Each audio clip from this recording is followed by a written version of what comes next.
Hi everyone, my name's James Ivey from iZotope.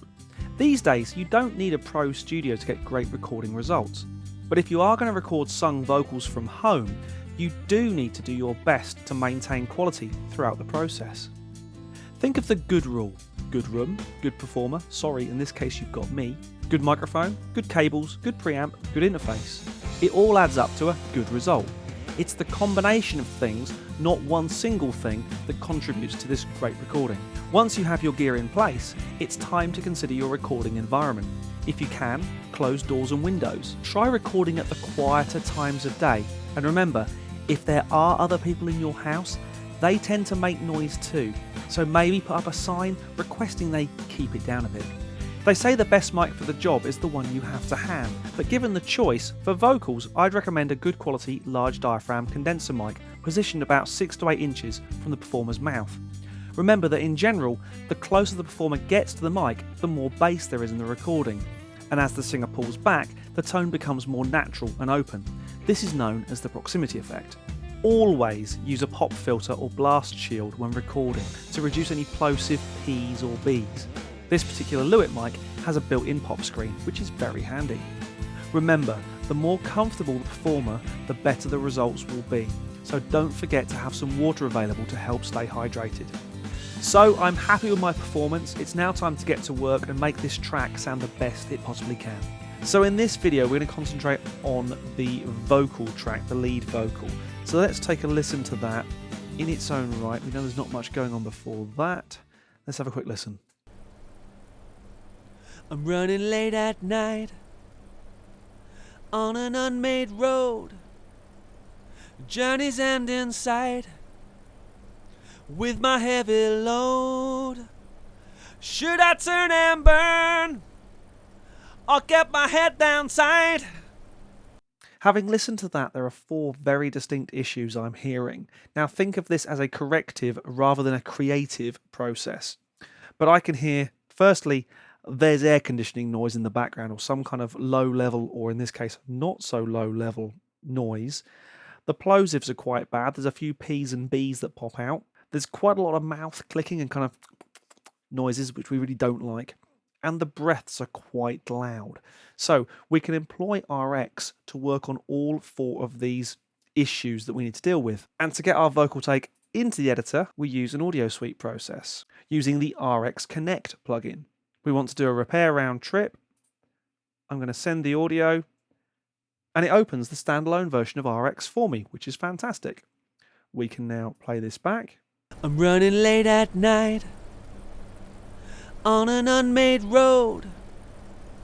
Journey's end in sight with my heavy load. Initially, the spectrogram can be quite a scary thing to look at. However, once you get used to it, the spectrogram is very easy to read and a very powerful tool. We have time running left to right, frequency running vertically, and the brighter the image, the brighter the orange, the louder the signal. So the first thing I'm going to attack is that air conditioning sound in the background. I am going to select it, and I'm going to pick out the voice denoise module. Now I'm going to use this module in learn mode rather than adaptive mode. I'm going to go over into music and I'm going to use the gentle filter type. And now I hit learn. And we can preview the reduction that the voice denoise module has made. Let's bring the reduction up a little bit. And the threshold.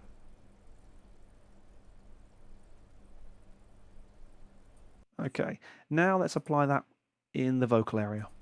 I'm running late at night on an unmade road. I'm running late at night on an unmade road. Journey's end in sight with my heavy load. Should I turn and burn or get my head down tight? Got these wheels to roll. Fairly impressive, I think you will agree. Now let's render that to commit it. And let's move on to our next issue, which for me is the plosives, those P's and B's. Particularly nasty around, let's zoom in a little bit. Particularly nasty around here, I think. Turn and burn. And yes, you guessed it, there is a module for that. We can use the de-plosive module. Let's see how this one does with the default settings off the bat. Turn and burn. Not bad, but I think we could bring these down a little bit. Obviously, the less processing we need to do, the better. It's quite a low bump, so let's try around about there. Turn and burn. I'll get my head downside. Bring it down a little bit more. Turn and burn. I'll get my head downside. I'm going to go with that setting. It's certainly got rid of that plosive burn. I suspect there's more in there, so let's hit render. So we've zipped a bit further on in the track now to a point where there's quite a lot of kind of mouth noises, which are really unpleasant. Let's have a listen. Get these 18 wheels to another far off town. Certainly that one there. To another. Really not very nice. And we use the mouth declick module to get rid of these sort of sounds. Again, let's try it just with the defaults straight off the bat. 18 wheels to another far off town. Not bad at all. Now, if I want to hear exactly what it's picking out, what it's removing, I can hit the output clicks only.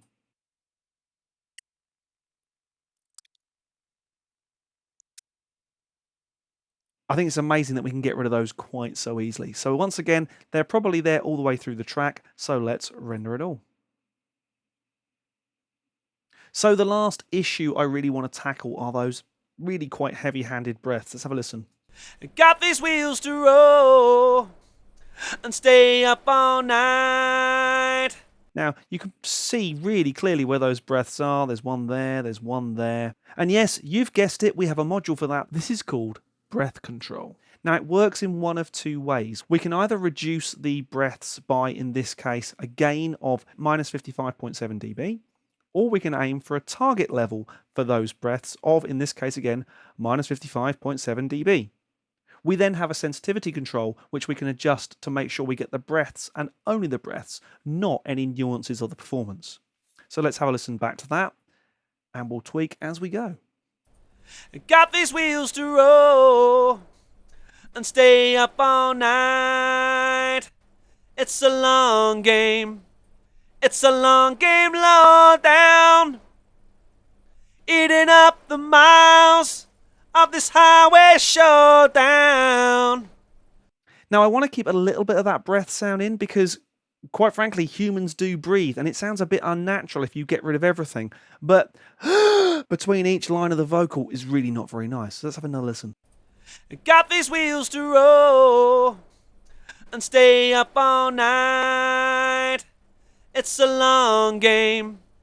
It's a long game low down. Eating up the miles of this highway showdown.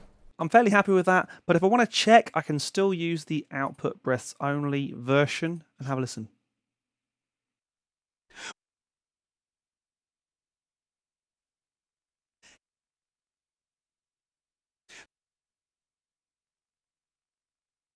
Yeah, fine, let's render that.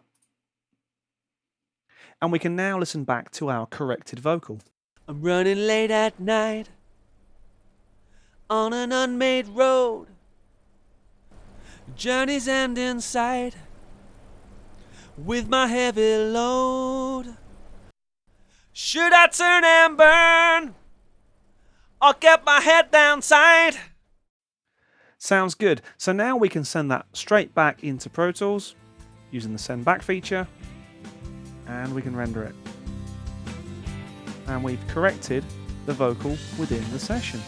So it's really worthwhile taking the time to fix these issues in this corrective workflow rather than our creative one. So there you go, there's some quick tips and tricks on using iZotope RX to clean up your vocal recordings. Hope you enjoyed that. My name's James Ivey and I'll see you again very soon.